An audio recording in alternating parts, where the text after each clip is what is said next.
orang jago memanage waktu tidak pasti sukses. Tidak pasti sukses.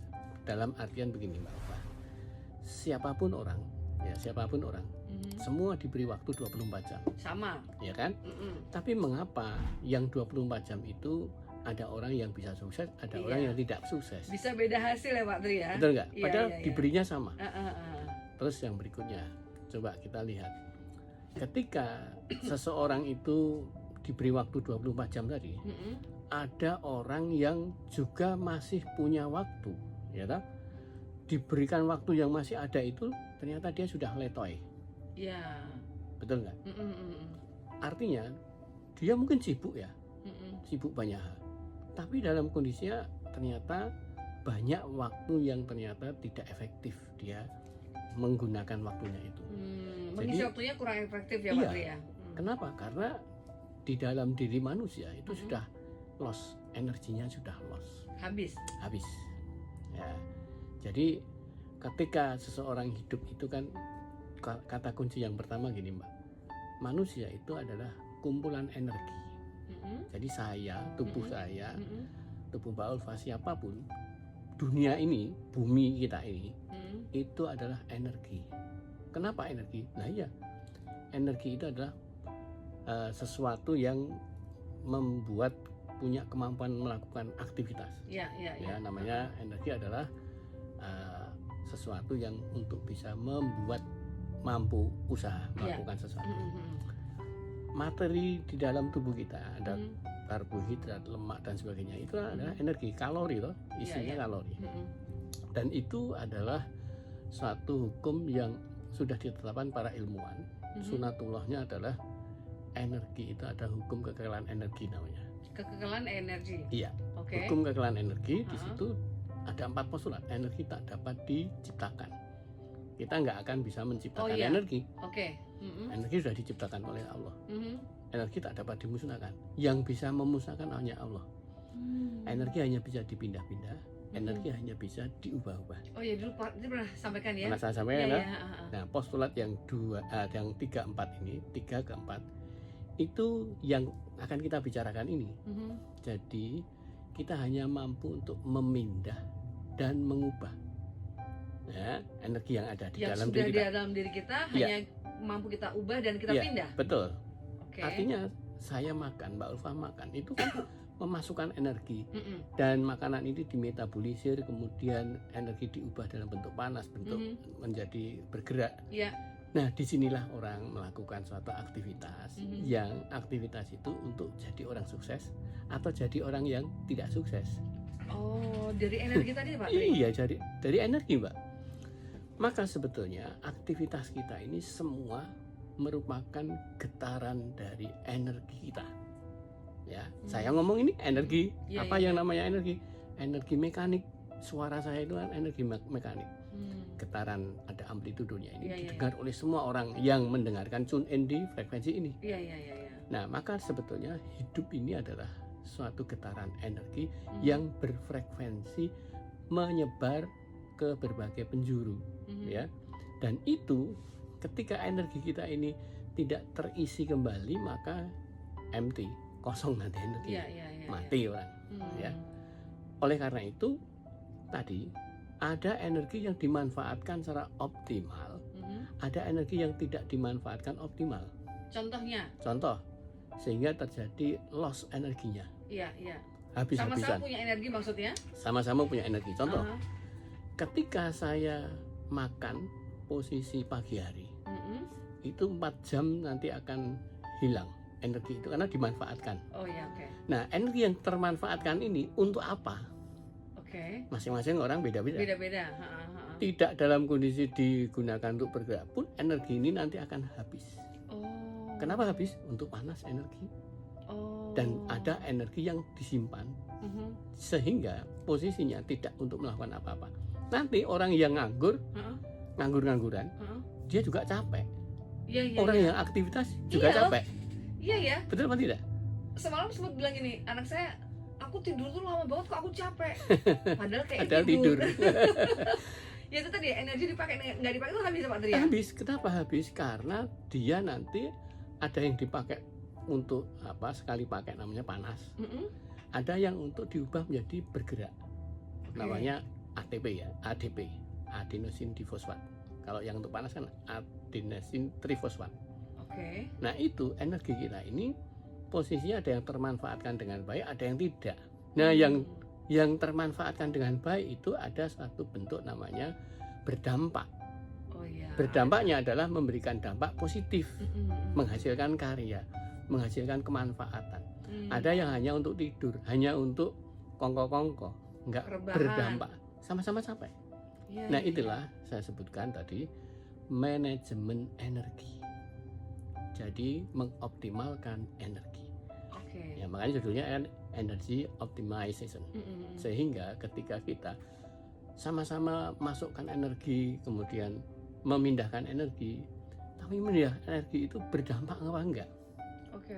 Nah itulah yang berdampak positif, itulah jadi orang yang sukses kemanfaatan energinya. Oh iya, jadi Padahal- sukses dalam kemanfaatan energi ya Pak Iya. ya. Ya kemanfaatan energi itu nanti ada hal yang bersifat material, Iya ya, makanya. namanya pendapatan, Mm-mm. betul nggak? Iya iya. Perolehan sesuatu, pendapatan secara material ataupun yang non material, Iya. betul nggak? Mm-mm. Nah inilah yang kita bicarakan di dalam hari ini, tema kita ini. Seringkali kita energi-energi yang ada ini bukan untuk dimanfaatkan dalam waktu yang selama 24 jam ini Mm-mm. tidak optimal, sehingga terjadilah kebocoran-kebocoran energi.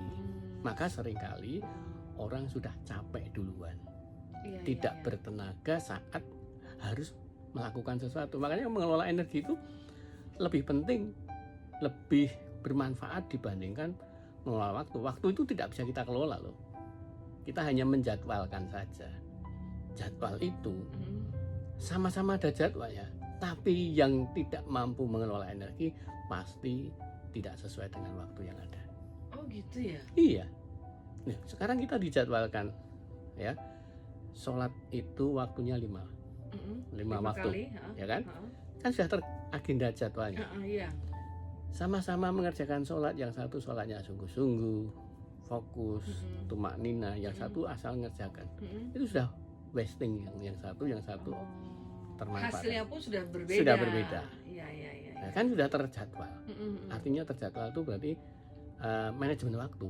Waktunya terpola dengan struktur yang jelas. Mm-mm. Banyak orang struktur waktunya jelas, tapi yang jelas ini tidak gunakan energinya menjadi tidak pada poinnya, sehingga tadi loss energinya. Oke, nah berdasarkan tema kita mengoptimalkan energi yang kita Mm-mm. punya, itu bagaimana Pak Tri? Kita bisa memaksimalkan supaya energi yang sudah kita miliki ini tidak terbuang percuma. Maka pertama yang harus kita lakukan, Mbak Alfa, kita harus memposisikan energi kita ini Mm-mm. pada poin-poin penting yang akan kita kerjakan. Contohnya, Contohnya misalnya gini, ketika saya mau melakukan aktivitas, Mhm. tentukan apa yang namanya energi ini nanti butuh durasi panjang berapa, endurance kita. Endurance itu daya tahan, oh oke. kemampuan tubuh ini. Mhm. Nah, gini, misalnya saya harus menulis buku. Mm-mm. Nah, menulis buku kan berarti saya harus berkarya sekian halaman. Mhm. Maka saya harus mengalokasikan waktu, energi ini jangan tidur. Dur itu apa ya? Istilahnya Iya. di drill dalam kondisi Tidur tuh diplong ke. dipok orang Jawa bilang dipok ya. Iya. Nah, Oh itu berarti bukan manajemen waktu Pak Daya. oh bukan, itu manajemen energi. Karena kita tahu tadi yang namanya kita Mhm. secara metabolisme tubuh, Mhm. kita itu ketika makanan kita masukkan, Ya. dimulai dari masuk itu berapa waktunya, kemudian sampai energi itu yang kita makan tadi habis termanfaatkan, Oke. itu ada timingnya 4 jam. Oke. Maka 4 jam itu dalam bentuknya apa? Ketika orang bekerja, jam dari mulainya sampai berhentinya itulah 4 jam, setelah itu istirahat, Mhm. setelah itu kerja lagi, setelah itu istirahat, kan gitu. Mhm. Ini yang namanya istirahat di tengah-tengah itu, makanya orang kerja itu kan 8 jam Ya. orientasi fisiologi Iya, iya. kerjanya. Heeh. Nah sekarang gini, di dalam pemanfaatan energi ini, kalau ini 4 jam tidur terus juga selama itu, maka yang terjadi akan cepat exhausted, Oh, kecapean. kecapean.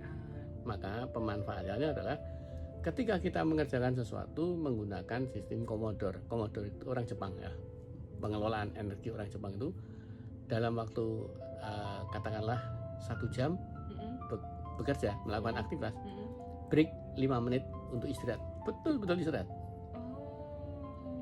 Ya, Gitu ya. 5 menit itu untuk istirahat, paling banter 10 menit, Oke. break dulu, lalu mengerjakan lagi. Break itu artinya dia melakukan Refresh, apapun refresh ya. refresh, istirahat tanpa harus menyentuh apa pekerjaan tadi. Pikiran juga. Pikiran, jangan terus Karena yang kemudian. paling kadang-kadang penting juga pikiran Pak Tri kan. Makanya kalau terus terdistrak HP, Oh itu nggak istirahat ya? nggak istirahat dia, Oh jadi kalau Ini- misalnya aku istirahat dulu dong, break main HP itu nggak istirahat ya? energy loss, Iya iya, karena ngeliat HP itu juga bikin capek juga kadang-kadang. capek kan, kita waktunya terbuang, energinya juga terbuang, kan akhirnya sama-sama terjadwal tetapi tidak ada kemanfaatan. Iya iya iya iya. Maka di situ kita memanfaatkan istirahat di jeda-jeda pendek dengan mengoptimalkan energi biar terjadi pemulihan. Jadi itu salah satu. Yang kedua, kita harus mampu untuk bisa seperti yang kemarin kita bicarakan, mampu berkata tidak. Oke. Ya. Karena seringkali kita Nggak jadi istirahat. energi juga. kita Iya. ini melakukan sesuatu yang justru tidak pada hal-hal yang poin penting. Yang seharusnya ya Pak Tri ya. Iya ya. Oke oke. Makanya seringkali kita itu menjadi orang yes man. Diajak gini ya, dia kebanyakan meeting misalnya, tapi nggak menghasilkan eksekusi. Itu kan menghabiskan energi kita. Iya banget ya. Waktu habis, energi habis. Betul. Iya iya. Terus ketika hal yang memang tidak pada posisi, apakah saya ini menentukan sebuah agenda itu atau tidak. Misalnya ada acara yang sama, posisinya saya sebagai anggota, yang satu saya memposisikan sebagai penentu acara itu berjalan. Maka saya memilih waktu yang sama tadi, milih yang saya sebagai penentu acara. Kalau saya nggak hadir, itu acara nggak berjalan. Kalau di sana saya nggak hadir, itu masih bisa berjalan. Itu namanya mana yang genting, mana yang penting. Iya iya iya. Nah di sini orang harus mampu mengatakan tidak ketika memang harus tidak melakukan itu.